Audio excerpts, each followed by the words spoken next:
thanks for being here. If we can just identify who you're with, and we'll try to take as many questions as we can, but I'd like to kind of keep it under order, and we'll do our best to get some questions in for Mr. Smith. So we'll start here. Yeah, Ian Menace with The Athletic. Do you understand the skepticism that the Canadian public has that you are the right group to see this moving forward? I've definitely heard from Canadians, whether that be parents or people in general across the country. I've said to the members of the committee that I'm sure someone's going to ask what are my thoughts on resignation, so I'll save you having to ask that question.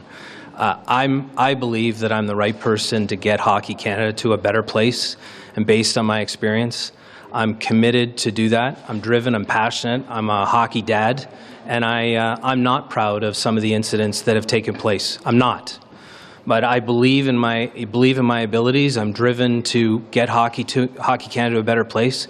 I'm open to, if the board chooses otherwise, then I'm open to facing those consequences. I also have been very open to the governance review.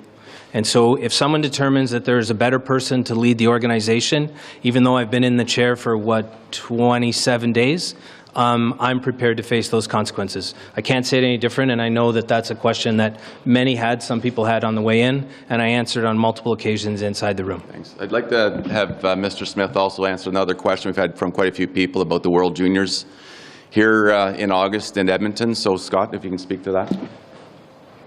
About the World Juniors precinct? Yeah. So, first and foremost, I know in Canada the World Juniors is an event that people associate with Hockey Canada. But it's not. It's an IHF event. We're one of 10 teams. And in discussions with the IHF, they're committed to deliver on that event.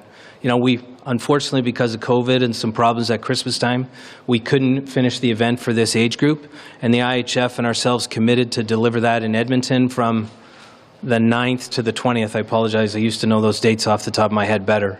And we've had discussions with the IHF. I know there was a meeting that was held this morning, I believe, with the IHF, our VP of Events and Properties, and each of the 10 participating teams going through the logistics.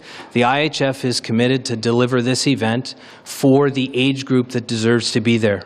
This age group, although it was a similar age group in 2018, it's different players. And so we look forward to being able to deliver that. It probably will look a little bit different, but we look forward to delivering that event, delivering on our hosting obligations for the IHF, and that's our plan going forward. Is Canada going to be there? So I'll just need to know who you're with. I was going to go to this person right here. Do you have a question? And then I'll come right over to you. Okay.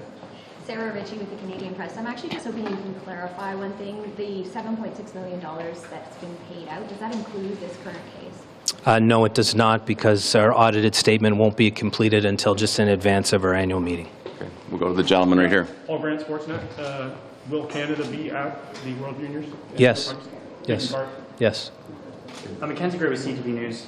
Mr. Smith, you've been a part of Hockey Canada since 1995, a part of an organization that paid out millions of dollars over that period of time for victims of sexual abuse. Why do you think an insider like yourself can actually affect the change of an organization that has a cultural issue?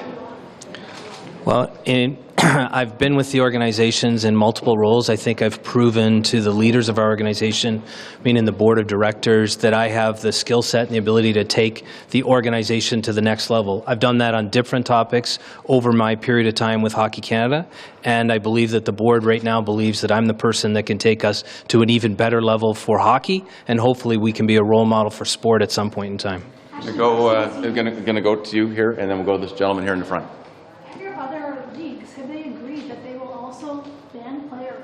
Participate in investigations, or is it just Hockey Canada that they'll be banned from? When we were here on June the 20th, that was kind of the line of questionings with respect to, well, what impact on other leagues? We made a decision that we need to control what we can control. It's a privilege to wear the maple leaf. It's a privilege to play for Team Canada, and if you choose not to participate in an investigation of this nature, you will lose that privilege. But they can keep playing under other. That will not be our decision. Ian McIntyre from Sportsnet. You were prepared, obviously, for the calls for your job today. Were you prepared for the volume and the depth? Multiple MPs from multiple parties. Did that surprise you at all? I'm not sure that I would say I was prepared. I said in the room that, I have a long-standing relationship with Sheldon Kennedy. I have the greatest respect for him. Although I was disappointed in his comments yesterday, that doesn't change my respect for that man. And I was prepared to answer the question, and I continue to prepare to do the job until someone that I'm responsible to tells me I'm not doing it.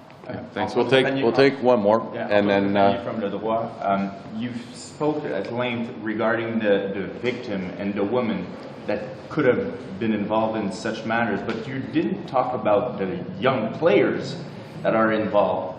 What are you telling young Canadians that play hockey in competitive level that might go into situations like this, of sexual nature? What are you telling them? We're telling them very clearly that we will investigate it by an independent third party, and if you fail to participate in that investigation, you will face consequences, including never wearing the jersey again. Thank you. thanks everyone for your time. Thank you. Do you have any